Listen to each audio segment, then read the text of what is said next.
Bismillahirrahmanirrahim. Assalamualaikum warahmatullahi wabarakatuh. Alhamdulillah, wassalatu wassalamu ala rasulillah Sayyidina Muhammad ibn Abdillah wa ala alihi wa sahbihi wa mawalah. Wa la hawla wa la quwata illa billah. Rabbi shrah li sadri wa yassir li amri wa hlul 'uqdatan min lisani yafqahu qawli. Rabbi zidni ilma warzuqni fahma birahmatika ya arhamar rahimin. Hadirin hadirat jamaah salat maghrib Masjid Al-Hidayah yang dimuliakan Allah Subhanahu wa taala. Wajib kita bersyukur kepada Allah Subhanahu wa taala yang senantiasa memberikan nikmat, rahmat dan juga hidayahnya sehingga sampai saat ini kita masih diberi kekuatan oleh Allah untuk memenuhi panggilannya salat maghrib berjamaah. Mudah-mudahan salat kita diterima oleh Allah Subhanahu wa taala. Salawat serta salam semoga tercurahkan kepada baginda Nabi Muhammad sallallahu alaihi wasallam, pada keluarganya, sahabatnya dan juga pengikutnya hingga akhir zaman. Baik jamaah yang dimuliakan Allah, saya akan lanjutkan pembacaan kitab Nasaihul Ibad, kitab Isti'dad li Yaumil Ma'ad yang disusun oleh Syekh Ibnu Hajar Al-Asqalani.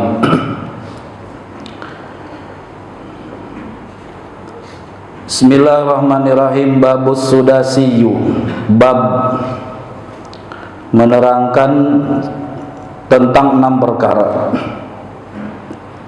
Qala Nabi sallallahu alaihi wasallam, telah bersabda Nabi sallallahu alaihi wasallam, sittatu asya'a hunna gharibatun fi sittati mawadi'. Ada 6 perkara yang aneh di dalam 6 tempat. Ada 6 perkara yang aneh di dalam 6 tempat. Al-masjidu gharibun fi ma baina qaumin la yusalluna fihi. Yang pertama, masjid menjadi aneh yang didirikan di tengah-tengah kaum yang tidak sholat di dalamnya. Wal mushafu gharibun fi manzili qaumin la yaqra'una fihi. Yang kedua, mushaf Al-Quran menjadi aneh apabila ada di dalam rumah suatu kaum yang tidak mau membacanya. Wal Qur'anu gharibun fi jawfil fasiqi. Yang ketiga, Al-Quran menjadi aneh jika dihafal di dalam hati orang fasik. Wal mar'atul muslimatus salihatu gharibatun fi yaddi rajulin dhalimin sayyi'il khuluq. Yang keempat, wanita yang solehah menjadi aneh ketika di dalam kekuasaan laki-laki yang zalim. Warrajulul muslimu, yang kelima, laki-laki yang muslim yang soleh, gharibun biyadim ro'atin radiyatin, jika berada di dalam kekuasaan wanita yang buruk.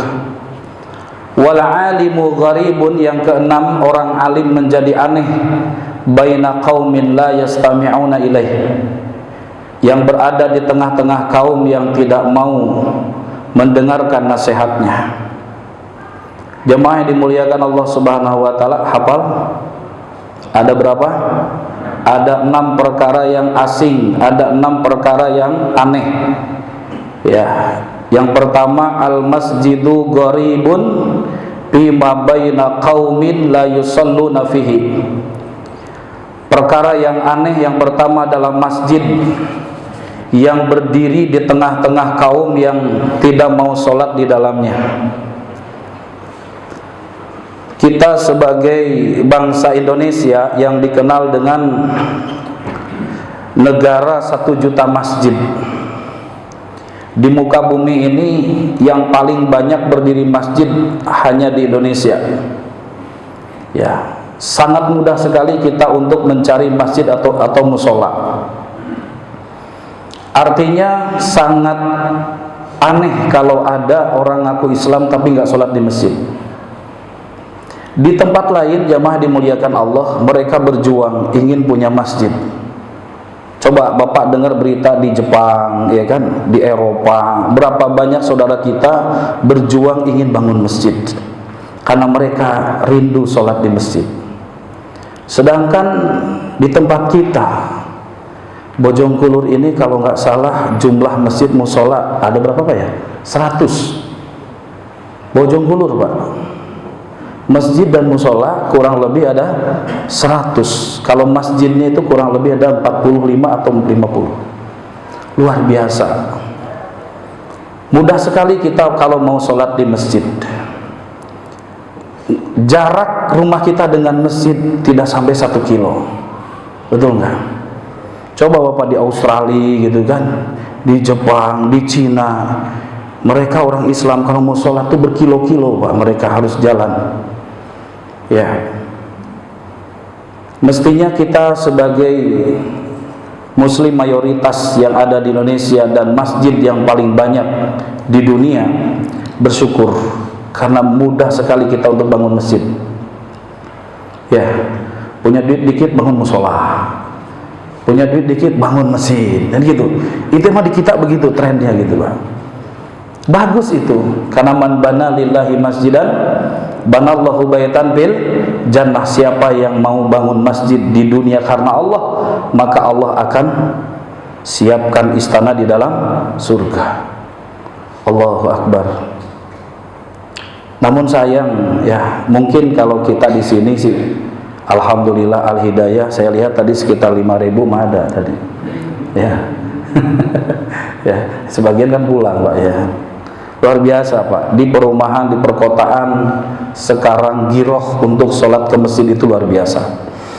Terbalik Pak, dulu waktu kita lah masih kecil di kampung itu rame, penuh masjid. Di kota sepi. Ya dulu zaman kita kecil SD, di kampung rame, di kota sepi. Sekarang di kota rame, di kampung sepi Pak. Ya. Saya alhamdulillah safari dakwah dari Lampung, terus Gunung Sugi sampai ke dalam masuk ke daerah tembus ke Pringsewu, terus ke arah Palembang juga saya Muara Enim, ke Jambi sampai Muara Bungo.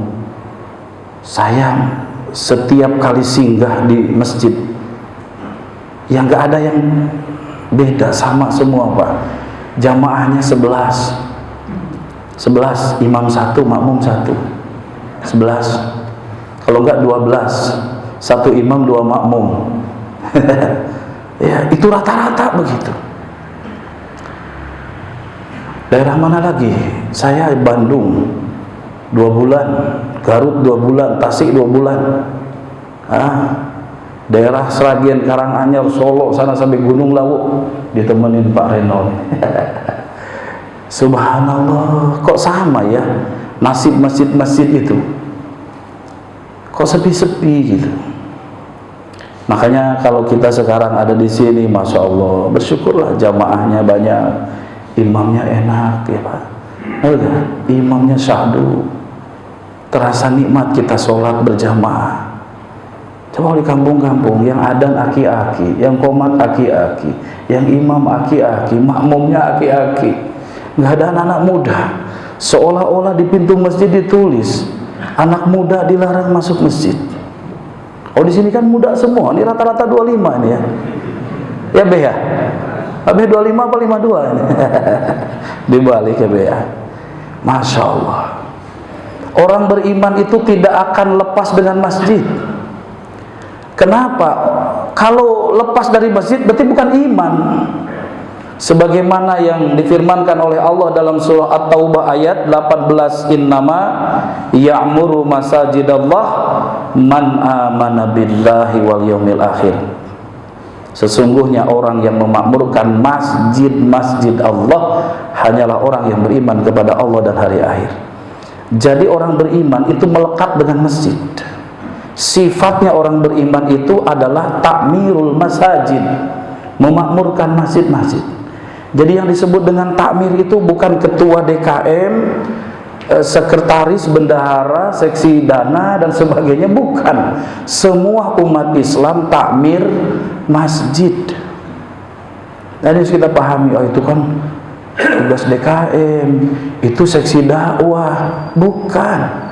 Seluruh orang Islam, orang beriman itu takmir masjid, ahli masjid. Semuanya harus ikut memakmurkan masjid. Ya, karena masjid itu tidak boleh lepas dari orang beriman. Baitu kulli mukminin. Karena masjid itu adalah rumahnya orang yang beriman. Rumah, Pak. Masjid itu rumah kita. Jangan sampai kita lebih betah di rumah daripada di masjid. Berapa lama kita kuat duduk di masjid, berapa lama kita kuat duduk di rumah, itu patokan iman kita, Pak. Iya, kalau kita di masjid rasanya nggak betah, pengen buru-buru, gatel gitu. Mohon maaf, imannya harus dikoreksi lagi, diperbaharui lagi. Karena orang beriman nyaman dengan masjid, baitu kulli mukmin.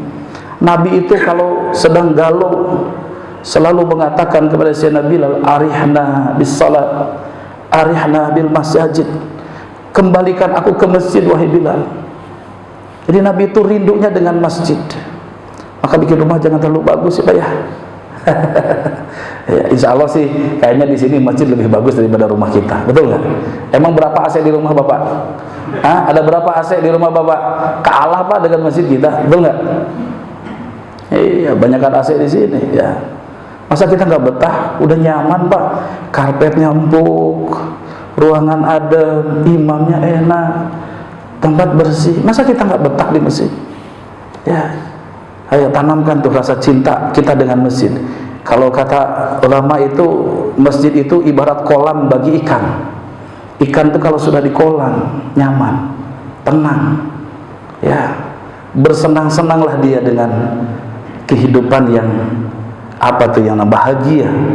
Itulah kalau orang Islam ada di mana? Ada di masjid, bahagia. Ya, makanya teorinya memakmurkan masjid itu bikin orang itu senang di masjid. Jangan bikin orang itu takut ke masjid. Mohon maaf Pak, supaya orang itu senang ke masjid harus ada imam tetap, harus ada muazin. Karena kalau nggak ada imam tetap, kalau kata Ustadz Jajir, nanti jadi imam jorok. Tahu imam jorok? Ya, jorok-jorokan. Makanya banyak yang bukan nggak mau ke masjid, pengen ke masjid tapi takut didorong jadi imam. Makanya pas giliran ke masjid, wudunya lama. Wudunya bolak-balik, wudu kamar mandi, kamar tempat duduk lagi gitu ya. Kalau nggak pura-pura cuci kaki, padahal udah punya wudu dari rumah. Ada cuci kaki gitu kan, nunggu komat. Biar ada imam dulu yang ke depan. Itu ya. Jadi bikinlah orang nyaman ke masjid. Maka disiapkan ada takmirnya, ada marbotnya, ada muazzinnya, ada imam tetapnya, sehingga orang itu tenang. Nah, jamaah dimuliakan Allah Subhanahu wa taala. Pertanyaannya, berapa persen sih umat Islam yang sholat di masjid? Ya, itu aja Pak. Kita itu 200 berapa Pak? Berapa jumlah umat Islam? 200 ribu kan? Ribu apa juta? 200 juta ya? Masya Allah, 200 juta Pak. Saya pernah juga dulu kalau nggak salah sama Abu Muhammad juga di Banten Pak. Saya dari mulai Serang, Pandeglang sampai ke Labuan sana Pak. Ya Allah, mengerikan Pak. Padahal kan itu kota, mana orang Banten ini? Ya, itu kota ulama, kota santri lah. Kiainya aja sholat di rumah. Kiainya sholat di rumah. Apalagi santri Pak. Kalau kiai sholat di rumah, ya santrinya jangan-jangan nggak sholat Pak. Saya tanya, Kiai, perasaan 3 hari saya di sini nggak kelihatan ke masjid. Apa jawabannya? Saya ngimamin istri. Ya, kan dalam Quran dikatakan, ya ayyuhalladzina amanu qu anfusakum wa ahlikum nar. Hai orang beriman, jaga dirimu dan keluargamu dari api neraka. Jadi saya ngejaga anak istri dulu. Woi, pakai ayat Pak. Emang ayat itu untuk sholat berjamaah di rumah apa? Kalau memang ayat itu penerapannya sholat berjamaah di rumah mimpin anak istri, mestinya Nabi yang nyontohin, sahabat yang nyontohin. Iya, kalau semua orang pemikirannya begitu, buat apa dibangun masjid? Jadi masjid itu dibangun untuk diisi, bukan untuk ditonton, bukan untuk dipamerkan. La taqumus sa'ah hatta yatabahan nasu bil masajid, kata Nabi. Tidak akan terjadi kiamat kecuali di mana orang-orang bangga-bangga dengan bangunan masjid. Hati-hati, Pak. Ya, makin bagus itu apa tujuannya? Menara tinggi, kubah besar, harga miliaran, tapi isinya kosong. Itu mempercepat kiamat itu. Ya. Saya, Pak, mohon maaf ya, nggak usah jauh-jauh. Saya ngelola masjid di kampung, Pak. Saya bukan di kompleks, saya ngelola masjid di kampung, di pesantren. Ya, itu kalau nggak ada santri, Pak, yang berjamaah cuma 2 orang, orang kampung situ. Kalau santri libur kosong, Pak, nggak ada yang azan. Iya, ternyata berat, Pak. Ya, untuk ngajak orang ke masjid itu, masya Allah. Ya, nggak gampang, Pak. Makanya ini orang-orang yang sudah ke masjid ini kita rangkul, ya kan? Kita jaga, kita rawat orang-orang yang sudah ke masjid. Mereka orang-orang yang sudah dapat hidayah dari Allah. Kenapa? Karena orang ke masjid itu bukan karena sehat, orang ke masjid bukan karena kuat, orang ke masjid bukan karena dekat. Justru ada orang yang rumahnya 1 langkah dengan masjid, kebanyakan tidak kuat ke masjid. Itu yang di sono, Pak. Di sono bukan di sini. Di sono, di tempat saya. Aneh, Pak. Yang jauh-jauh dari masjid, Pak, pada datang ke masjid. Ya, lu di belakang, lu di seberang, pada datang ke masjid. Itu yang depan masjid rumahnya, Pak, nggak ada satupun yang datang. Allah. Jadi bukan masalah jarak, Pak, masalah iman. Makanya innama ya'muru masajidallah man amana billahi wal yaumil akhir. Sesungguhnya orang yang memakmurkan masjid Allah adalah orang yang beriman. Jadi ciri orang beriman itu ke masjid. Idza ra'aitumur rajula ya'tadul masajid fashhadu lahu bil iman. Kata Nabi, kalau engkau melihat ada orang rajin ke masjid, bersaksilah kamu kalau dia adalah orang beriman. Ini kan suka ada tuh, Pak, kalau sholat jenazah, ya, ishadu gitu kan, bi anna hadzal mayyit min ahlil khair, kan gitu. Bersaksilah kalau ini si mayit orang baik. Bapak atas dasar apa mengatakan khair? Khair. Awas, Pak, bohong itu. Jangan Bapak mengatakan khair kalau Bapak tidak melihat dia ke masjid. Ya, karena kata Nabi, kalau engkau melihat orang yang rajin ke masjid, bersaksi kalau dia adalah orang yang beriman. Makanya mohon maaf nanti, Pak, kalau ada yang meninggal, siapa yang mau duluan? Ya. Itu kita saksikan, Pak, sama-sama. Ya, saya jadi saksi kalau bapak ini, bapak Fulan ini rajin ke masjid. Begitu, Pak. Jangan orang yang nggak pernah ke masjid terus kita bilang khair. Khair gitu ya. Udah diem aja dah. Gitu kan. Bahkan Nabi nggak mau nyolatin, Pak. Ya kan? Kenapa? Dulu, Pak, standar orang Islam itu ketat. Di zaman Nabi tidak ada orang Islam yang tidak sholat di masjid. Titik, Pak. Orang Islam yang murni pasti sholatnya di mana? Di masjid. Kalau ada orang yang sholatnya tidak di masjid, apa katanya? Munafikun khalisun. Itu munafik yang nyata. Terlebih lagi kalau tidak hadir sholat isya dan subuh. Asqalus sholati alal munafikin sholatul isya'i was subhi. Sholat yang paling berat bagi orang munafik adalah sholat apa? Isya dan subuh. Artinya minimal, Pak, ciri orang beriman itu hadir sholat isya dan subuh. Jemaah dimuliakan Allah Subhanahu wa taala, ulama fikih berbeda pendapat. Kalau madhab Hambali, la sholata li jaril masjid illa fil masjid. Tidak sah sholat tetangga masjid kecuali di masjid. Bahasanya tidak sah. Jadi kalau ada orang sholat di rumah itu tidak sah. Menurut siapa? Madhab Hambali, Madinah, Pak. Orang Madinah itu nggak ada yang sholat di rumah. Laki-laki di Madinah itu nggak ada yang sholat di rumah, sholat di masjid. Kenapa? Madhab Hambali memfatwakan orang yang jadi tetangga masjid tidak sah sholatnya kecuali di mana? Di masjid. Nah, madhab Syafi'i, ya madhab Syafi'i mayoritas di Bojonggolur. Ya kalau di Al-Hidayah kayaknya madhab Hambali semua ini.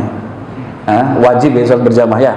Kalau madhab Syafi'i apa? La sholat tali jaril masjid illa fil masjid. Tidak sempurna sholat orang yang jadi tetangga masjid kecuali di masjid. Artinya apa? Sholatnya sah tapi tidak sempurna. Itu kalau yang di rumah. Makanya kiai-kiai kita pakai madhab Syafi'i. Kenapa? Itu kan nggak wajib. Sholat berjamaah kan fardu kifayah. Madhab Syafi'i kan fardu kifayah. Bahkan ada yang mengatakan sunnah sholat berjamaah itu. Tapi kalau madhab Hambali fardu ain. Kalau madhab Hambali apa? Fardu ain. Wajib setiap muslim yang tidak ada uzur sholat di mana? Di masjid. Jadi alasan Pak. Jadi memang terlalu apa namanya? Terlalu ringan kalau pakai madhab Syafi'i dalam urusan sholat berjamaah. Gitu. Pakai aja madhab Hambali Pak. Ya saya pakai Hambali. Kenapa? Wajib sholat berjamaah. Ya sepanjang tidak ada uzur. Ternyata jamaah dimuliakan Allah, masjid itu adalah benteng. Ya, benteng. Benteng apa? Benteng pertahanan dari bencana, benteng pertahanan dari azab Allah.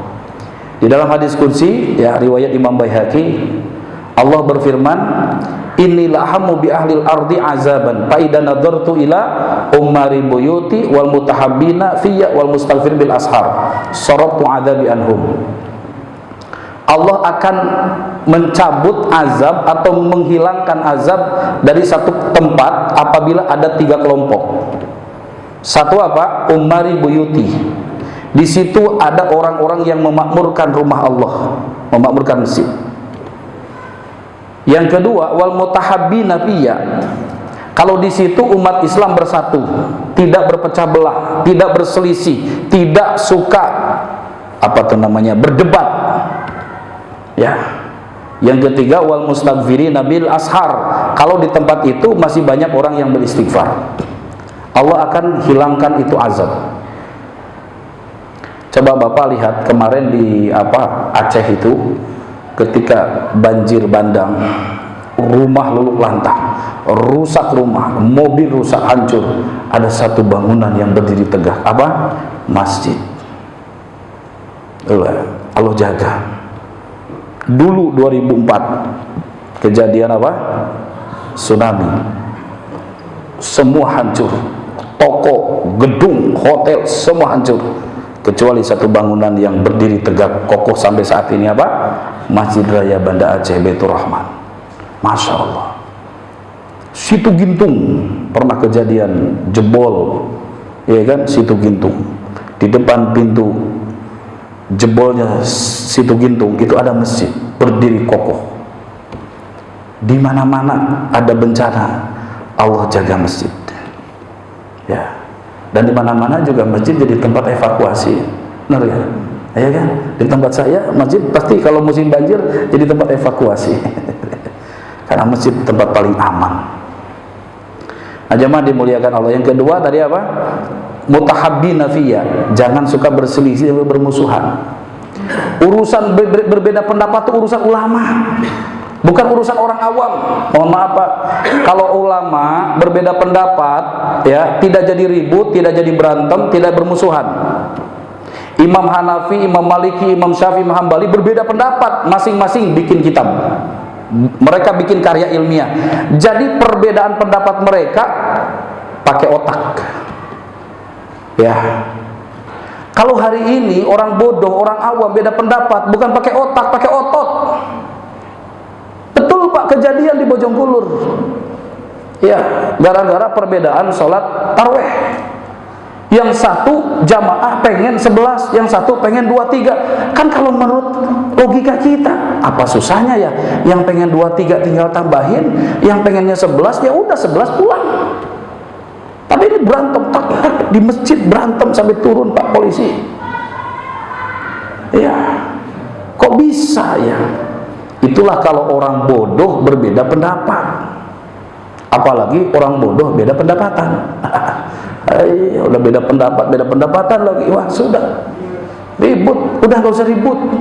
Urusan khilafiyah itu udah selesai, ulama udah selesai, mereka udah dirumuskan, mereka udah ngarang, kita masing-masing pilih, ambil ulama yang kita ikuti, yang menurut kita ini yang paling cocok dengan saya. Nah itu aja Pak, karena semua mereka pakai dalil kok. Ya, mereka pakai hujah, dalilnya sama, Quran, hadis. Cuman istinbatnya aja yang berbeda. Ya. Jadi jauhilah yang namanya perselisihan supaya masjid kita makmur. Imam kunut ikut, imam gak kunut gak usah, gak apa-apa. Gak usah ribut masalah kunut dan tidak kunut, masalah zikir dan tidak zikir jahar, masalah tarawih 11 dan 23 itu gak ada masalah kok. Ya, jangan nanti kata yang 11, yang 23 salah, kata yang 23, yang 11 salah, kata preman yang lagi main gapleh, untung saya kagak tarawih. Karena yang 11 salah, yang 23 salah, berarti kan yang benar yang kagak tarawih. Gitu. Nah, jawab apa? Apalagi urusan furu'iyah, urusan amalan sunnah, kok jadi ribut? Dan itu gak usah diperuncing ya, gitu ya. Udah saling menghormati saja masalah perbedaan. Kenapa? Ketika wa'idat tasabbat ummati saqatat min ainillah. Ketika umat Islam saling mencaci maki, maka akan tercabut dari pertolongan Allah. Allah nggak mau tahu, biarkan aja. Nggak mau ditolong oleh Allah. Allah nggak mau nolong. Kalau umat itu berselisih. Ya, saya Pak, guru saya itu banyak Pak. Orang NU, saya punya guru saya orang NU. Ketua Suriah Jawa Barat guru saya. Ya. Orang Persis, guru saya Persis tuh Pak. Saya belajar saya di Usman bin Affan. Orang Persis semua itu. Basisnya Persis. Ya, Salafi, saya juga Salafi juga Pak. Karena saya juga pernah belajar dulu ya. Ustaz Abdul Qadir Jawas almarhum, ya kan? Ya, Ustaz Abdad. Banyak saya juga belajar sama mereka. Nggak ada masalah Pak, masalah ilmu kita belajar sama siapa saja. Ya, saya belajar tafsir sama Dr. Azami, kawan-kawan kita dari Ikhwan. Guru saya Ustaz Kusyairi, guru hadis. Guru fikih saya Ustaz Satori. Guru tauhid saya Ustaz Abdul Muhid dari Iqra. Enggak masalah Pak. Kenapa kok suka diperuncing gitu ya? Kita ambil ilmunya aja. Ya, ambil ilmunya, mana yang kiranya sesuai dengan apa yang mau kita amalkan, ya udah kita amalkan. Jadi ilmu bukan hanya untuk diperdebatkan, untuk diamalkan. Terakhir wal mustaghfirin bil ashar.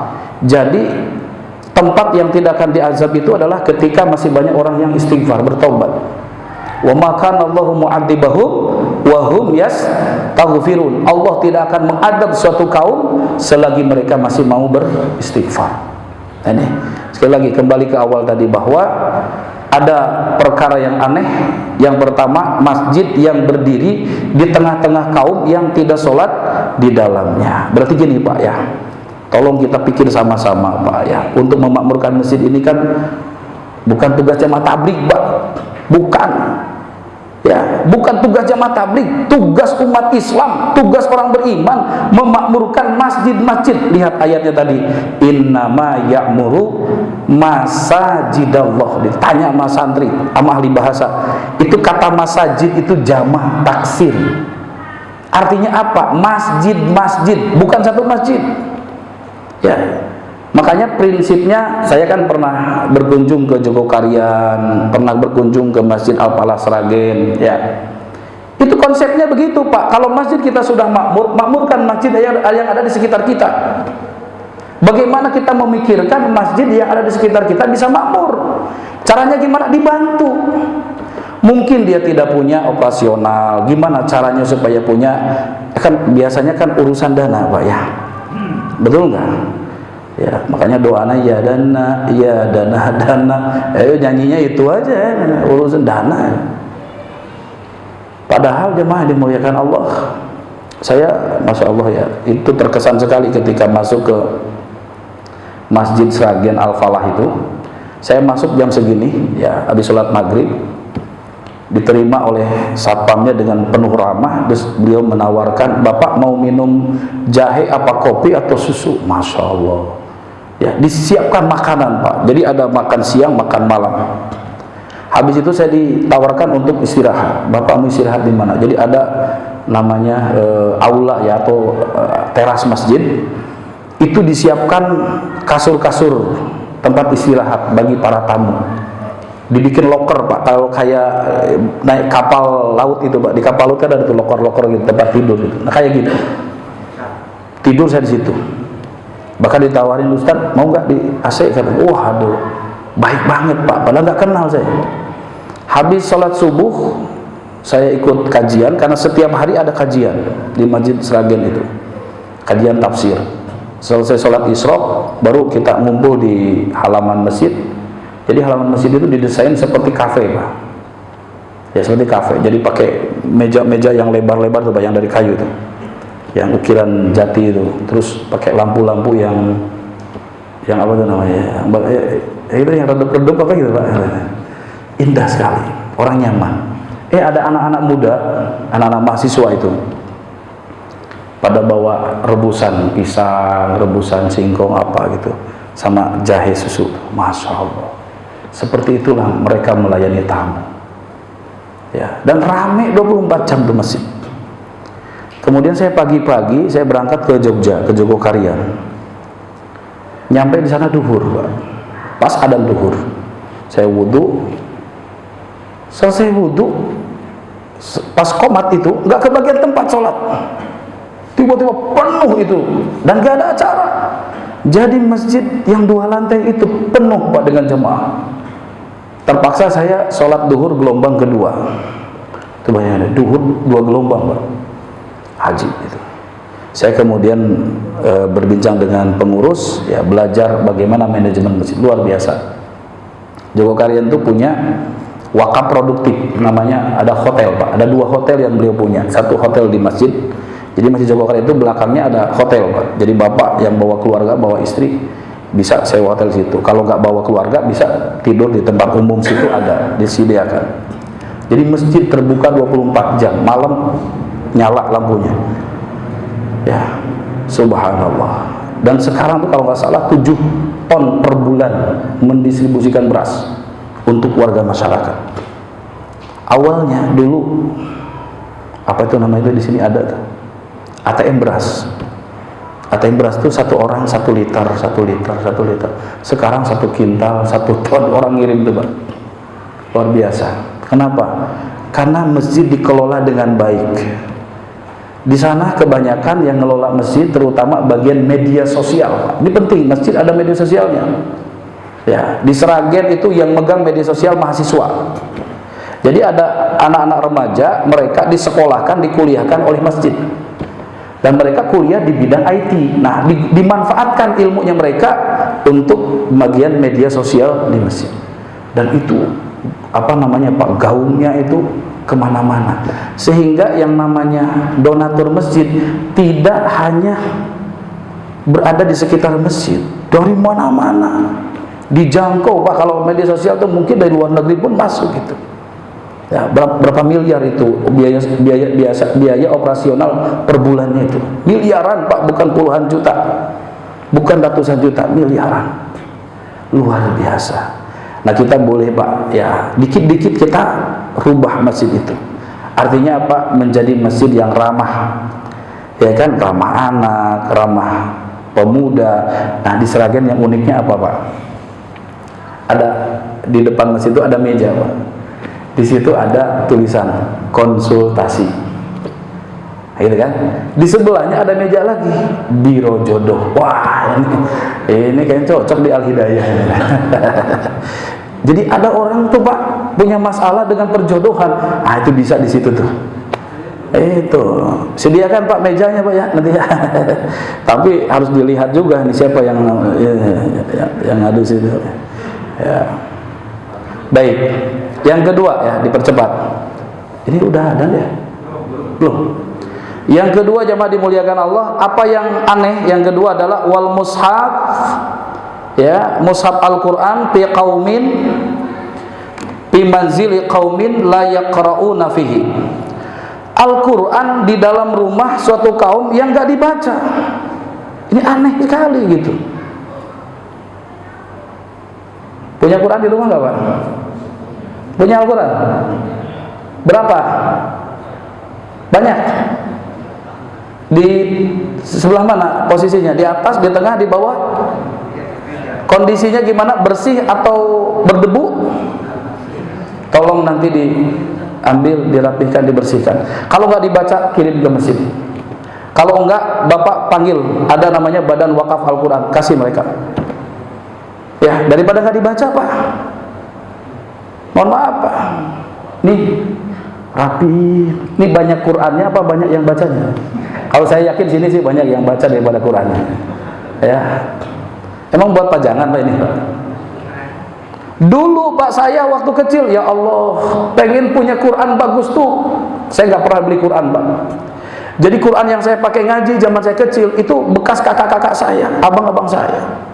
Jadi Quran yang sudah kucel, yang jilidnya sudah nggak ada, bahkan banyak lembaran-lembaran yang sudah hilang. Itulah yang kita bawa, kita peluk, kita bawa ke madrasah untuk belajar baca Quran. Sekarang Pak, ya Allah, udah bagus-bagus cetakan Quran. Dulu saya kecil tuh nggak ada Quran terjemah, Pak. Belum ada Quran terjemah. Sekarang Quran terjemah, Quran tajwid, Quran tafsir, udah banyak sekali.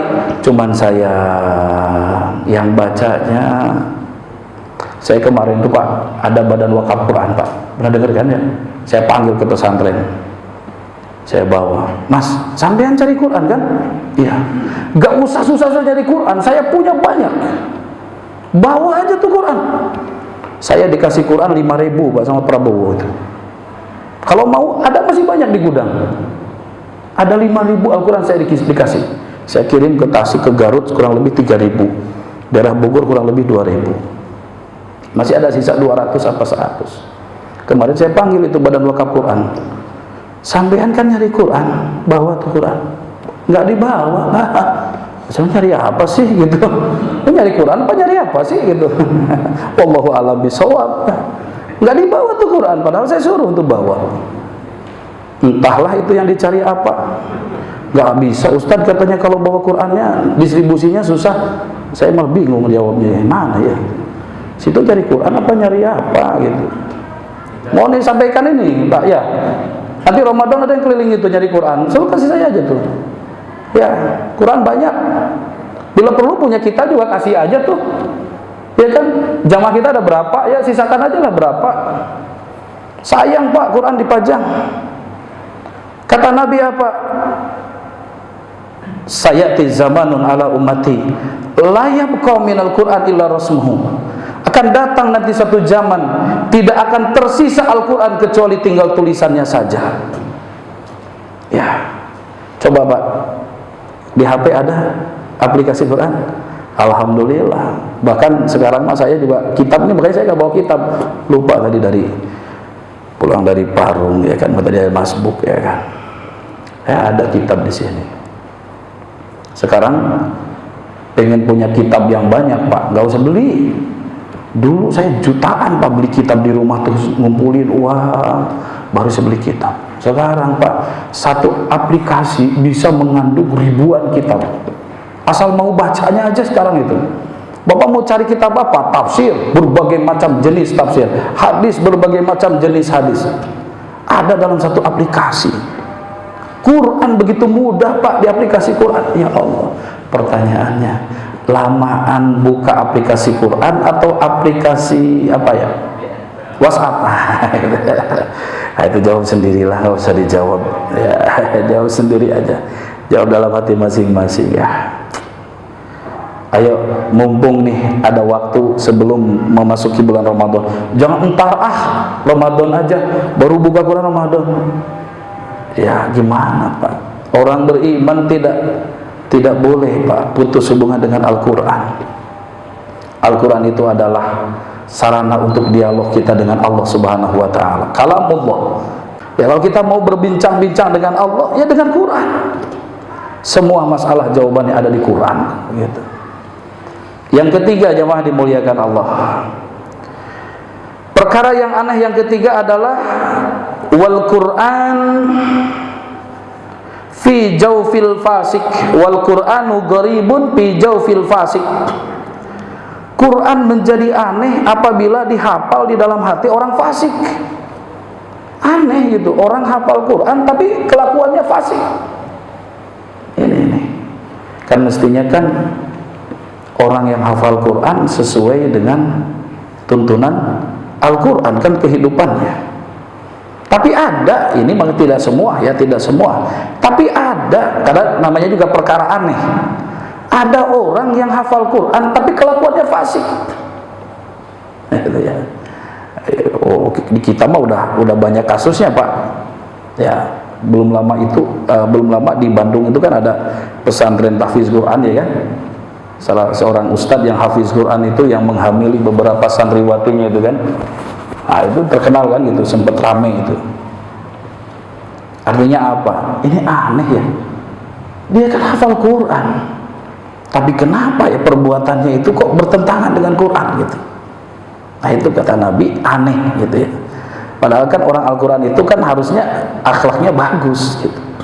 Makanya dalam hadis Nabi apa? Rubba qari'in minal Qur'an wal Qur'anu yal'anu. Banyak orang yang baca Quran tetapi Al-Quran itu sendiri melaknatnya. Apa artinya jemaah dimuliakan Allah? Ada orang baca begini ayatnya. Ala la'natullahi 'alal zalimin. Ala la'natullahi 'alal zalimin. Itu ayat Quran. Mudah-mudahan atau ingatlah laknat Allah itu hanya bagi orang-orang zalim. Lah dia sendiri zalim.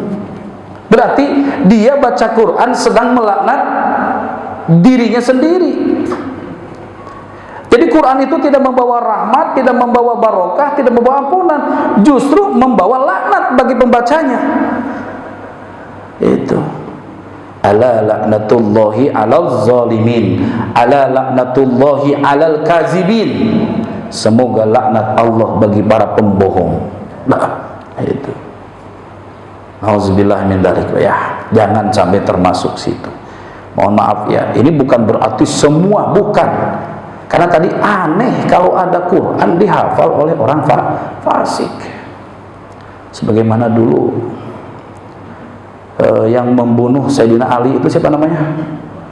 Abdurrahman bin Mulzam, seorang hafiz Quran, Pak. Bukan orang kafir, bukan orang Yahudi, Pak, yang bunuh Sayyidina Ali itu. Orang Islam, hafal Quran. Tapi itu kena dengan orang yang dilaknat oleh Quran. Dia hafal Quran tapi dilaknat oleh Al-Quran. Itu. Ya. 3 sudah saya. Ya. 4, 5, 6, 3 lagi ya nanti ya insyaallah. Ya, silakan ada yang mau ditanyakan sebelum azan dan iqamah. Mangga.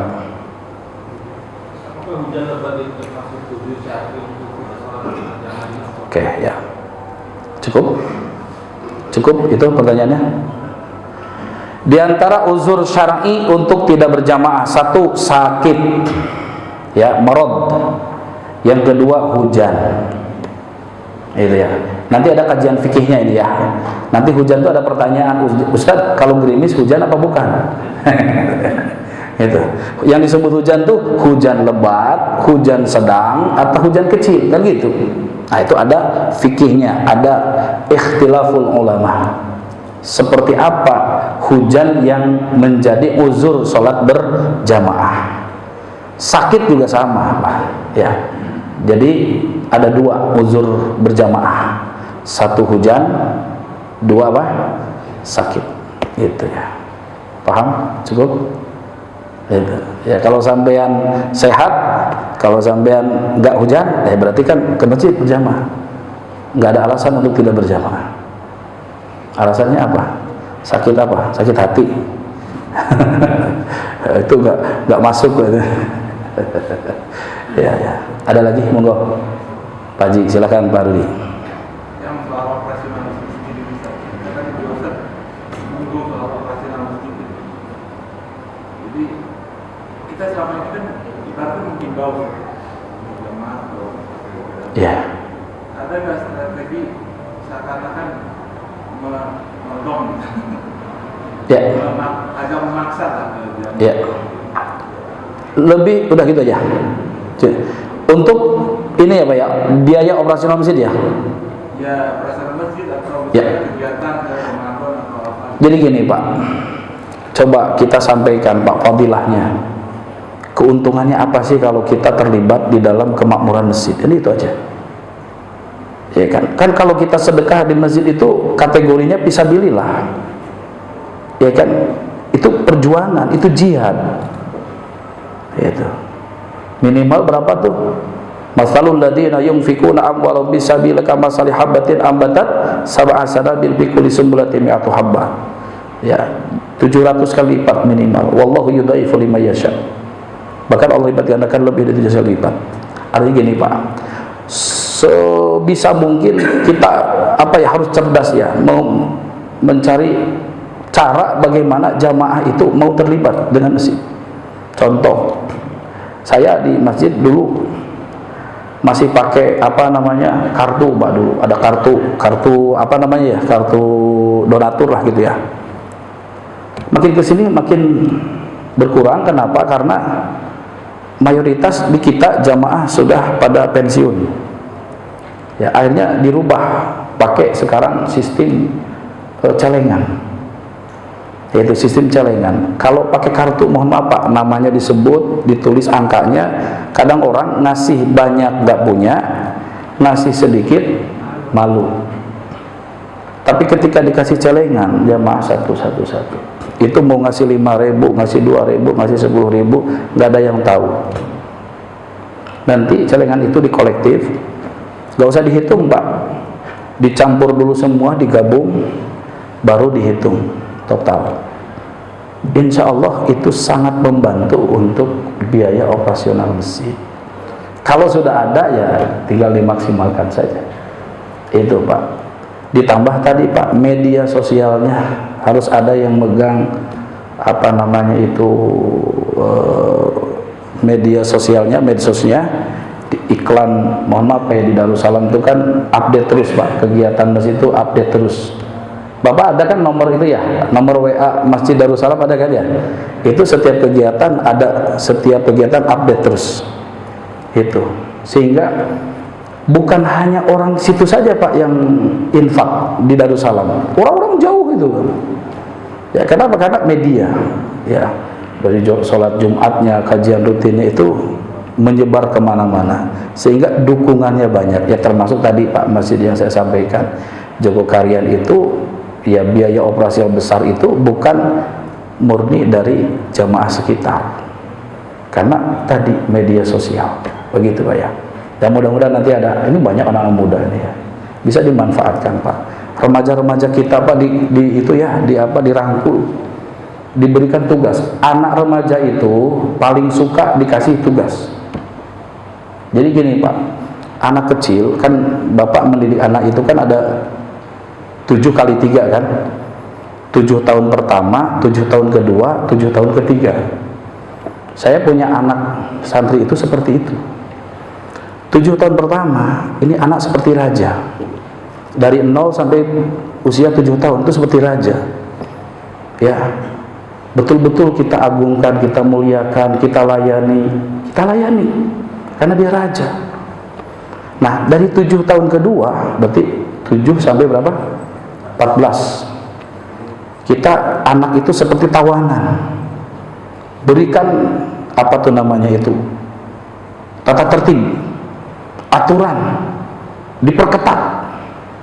Karena umur segini Pak, ini yang harus dibentuk tuh umur segitu. Harus dibentuk di usia SMP Pak, SD kelas 6 ya kan, jadi SD kelas 3, 4, 5, 6 sampai SMP. Itu harus diberikan aturan yang ketat. Karena itu saatnya merubah anak. Nanti ketika udah 7 tahun ketiga, berarti dari usia berapa? 15 ke atas ya kan. Anak itu seperti teman, anak itu seperti kawan kita.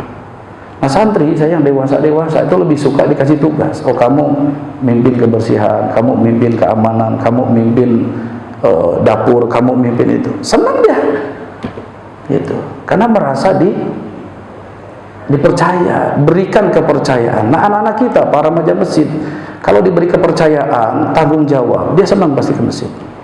Ya, mohon nanti misalnya kalau Ramadan yang iklan itu siapa? Anak remaja. Jumat kan iklan anak remaja. Nggak apa-apa Pak, salah-salah namanya juga belajar. Biar mereka pada senang ke masjid. Jangan orang tua aja, kan itu ya. Itu. Insya Allah ya Pak ya. Insya Allah masjid kita makmur kalau kita libatkan semua usia. Jadi anak-anak. Jadi kan masjid ramah anak-anak, masjid ramah remaja, masjid ramah juga untuk orang tua. Jangan hanya orang tua saja Pak. Gitu ya. Insya Allah. Mudah-mudahan apa yang kita kaji pada malam ini bermanfaat. Semoga Allah kabul semua hajat-hajat kita. Allah panjangkan umur kita sehingga kita bisa berjumpa dengan bulan suci Ramadan yang akan datang. Semoga Allah Subhanahu wa taala berikan kepada kita rezeki yang berlimpah, halal dan barokah, serta Allah kabul semua segala hajat-hajat kita. Baik, kita akhiri dengan doa kafarah majlis. Subhanakallahumma wa bihamdik, asyhadu an la ilaha illa anta, astaghfiruka wa atubu ilaik. Terima kasih, mohon dimaafkan. Assalamualaikum warahmatullahi wabarakatuh.